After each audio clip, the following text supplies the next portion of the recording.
நம்ம தலைவர் தம்பி இருக்கார் இல்லையா, அவரை பற்றி ஒரு அப்டேட் வந்திருக்கு. தலைவர் தம்பியா? யாருப்பா தலைவர்? ஏன்பா இப்போ டிடிடி தலைவர் தம்பி தலைமையில் அப்படின்ற ஒரு படம் வந்தது. ரொம்ப நாள் கழிச்சு, இல்லை ரொம்ப வருஷம் கழிச்சு நம்ம ஜீவா அவர்கள் ஒரு கம்பேக் கொடுத்துருந்தாரு இந்த டிடிடி படம் மூலமாக. இந்த படம் ஒரு மிகப்பெரிய வெற்றிப்பா. அப்படி இருக்கும்போது இந்த வெற்றியை பிடிச்சிட்டு விடுவாரா? விடக்கூடாது. அடுத்தடுத்து நிறைய ஹிட் படங்கள் கொடுக்க காத்துக்கிட்டு இருக்காரு நம்ம ஜீவா. அந்த வகையில் 16 வருஷம் கழிச்சு ஒரு காம்போ உருவாகுது.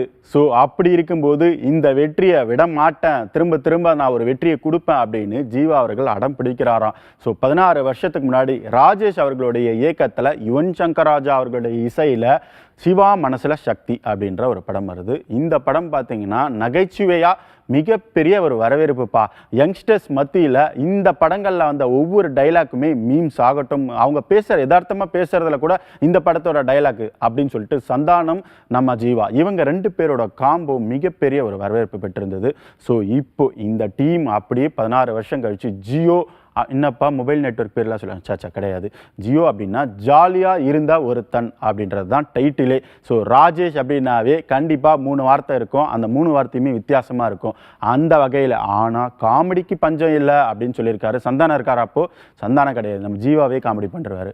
ஏன்னா இந்த ஜியோ படம் பார்த்தீங்கன்னா இவானா ஹீரோயின் அடிக்கிறாங்க, ஒரு நடிகர்கள் பட்டாள கூட்டமே இருக்குப்பா. அந்த அளவுக்கு ஒரு எக்ஸ்பெக்டேஷன் இருக்கக்கூடிய ஒரு காம்போவாக இந்த டீம் வந்திருக்காங்க மறுபடியும். ஸோ அப்படி இருக்கும்போது கடந்த ஒரு சில மாதங்களாக இந்த படத்தோட ஷூட்டிங் நாளைக்கு முடிஞ்சிடும், இன்னைக்கு முடிஞ்சிடும் அப்படின்னு சொல்லிட்டு இருந்த நிலையில் இப்போ ரீசெண்டாக இந்த படத்தோடைய ஷூட்டிங் wrap up ஆயிடுச்சு. கூடிய சீக்கிரம் இந்த ஜியோ படத்தை நீங்கள் தேட்டரில் எதிர்பார்க்கலாம்.